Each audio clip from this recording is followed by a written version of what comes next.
এসব একটা জিনিস খেয়াল করতেছেন, মুখ কেমনে মাটির দিকে লুকায় রাখতেছে দেখেন। অন্য সব কিন্তু লাফাঝাফা করতো, কামড়ানোর চেষ্টা করতো, ও দেখেন মাথাটা কিন্তু নিচের দিকে লুকায় রাখতেছে। এরা খুবই লাজুক স্বভাবের সাপ, এরা খুবই লাজুক, ঠিক আছে। কামড়াইতে চায় না সহজে।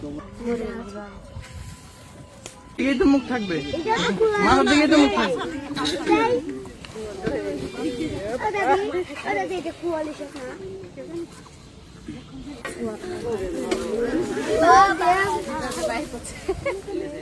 নাম হচ্ছে ব্যান্ডেড ক্রিট, আর বাংলায় বলে হচ্ছে শঙ্খিনী, অনেকে শাখামুটি বলে, বিভিন্ন নামে ডাকে, আঞ্চলিক নামে।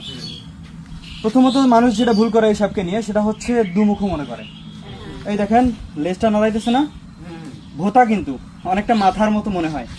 এইটা দেখে মানুষ মনে করে দুইটা মাথা, কিন্তু মাথা আসলে একটাই, এইটাই মাথা, এটা মূলত হচ্ছে লেজ, ঠিক আছে।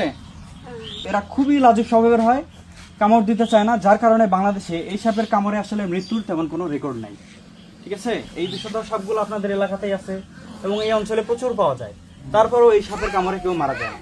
তার কারণ হচ্ছে এরা কামড় দিতে চায় না, খুবই লাজুক স্বভাবের হয়।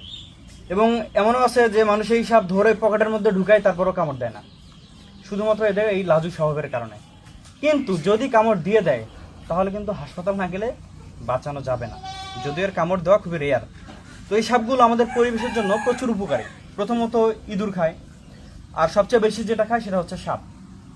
এই সাপ অন্যান্য সাপকে শিকার করে। আপনার গোমা বলে না, গোমা, মাছওয়ালা, মানে সব সাপকে অনায়াসে শিকার করে ফেলতে পারে, ঠিক আছে। সাপ খেয়েই পরিবেশের সাপের সংখ্যা নিয়ন্ত্রণ করে।